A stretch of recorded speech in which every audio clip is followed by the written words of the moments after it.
So today it was decided over here in the United Kingdom that now we will all have digital ID. And as I told you, chums, this particular story comes hot on the heels of the fact that suddenly, miraculously, this, error of £700,000, which was some kind of donation that was missed, apparently all that's cleared now. Everything's gone away. So as I said, if you have a problem maybe with your tax return, perhaps you could use the very same trick that this government are currently using. You see, time and time again, whether they want to admit it or not, there's one lie after another. Simply by, say, the Chancellor of the Exchequer, the very first female Chancellor of the Exchequer, Rachel Reeves, has never actually come clean on, how she had these jobs and what gives her the qualifications. Then, of course, you have the current British Prime Minister, Keir Starmer. Why did his best chum suddenly get a number 10 Downing Street pass? It was never really cleared up, even though, of course, he bought all of his clothes, including his glasses, to make sure he looked the best. You get the picture. Now, here's where this gets interesting with the digital ID, and it's something that actually nobody's picked up on yet, as ever, in the mainstream media. Let me explain. Morning, lovely to see you, chums. Thank you so much as ever for joining me today in the very heart of London.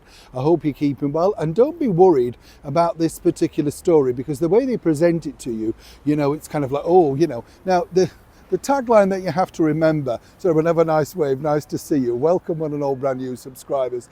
The tagline I would say about this is, remember, he states at the end of this parliament. Well, that could be sooner than he thinks, because while he keeps getting out of all of these problems like the missing donations, the liars that are suddenly infiltrating the government, and the worst bit about it is that they basically decided to get this guy to explain what digital ID means to you and I. Now, you might think, who's this? Auditioning for Harry Potter? No. Now, this is one of the big cheeses working very directly next to the British Prime Minister. Why is he a problem? Well, the problem is that he went on Question Time, the BBC, and again, openly lied, said that, many of the migrant boats that were coming over here were filled with women and children. Clearly, he needed to polish those heavy glasses because, as we all know, they're men of fighting age. They're certainly not women and children. But this is exactly how the government lies to you. So what's the bigger problem with the digital ID?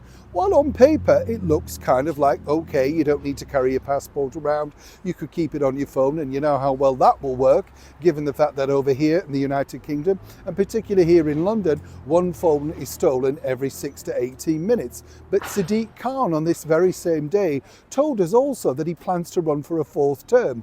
Clearly not done with ruining the city yet, you get the picture. But on a more serious note, this is the problem.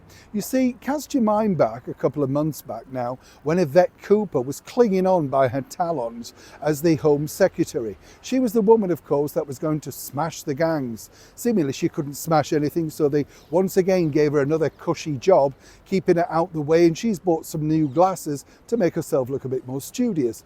Well, nobody's fooled. You get the picture.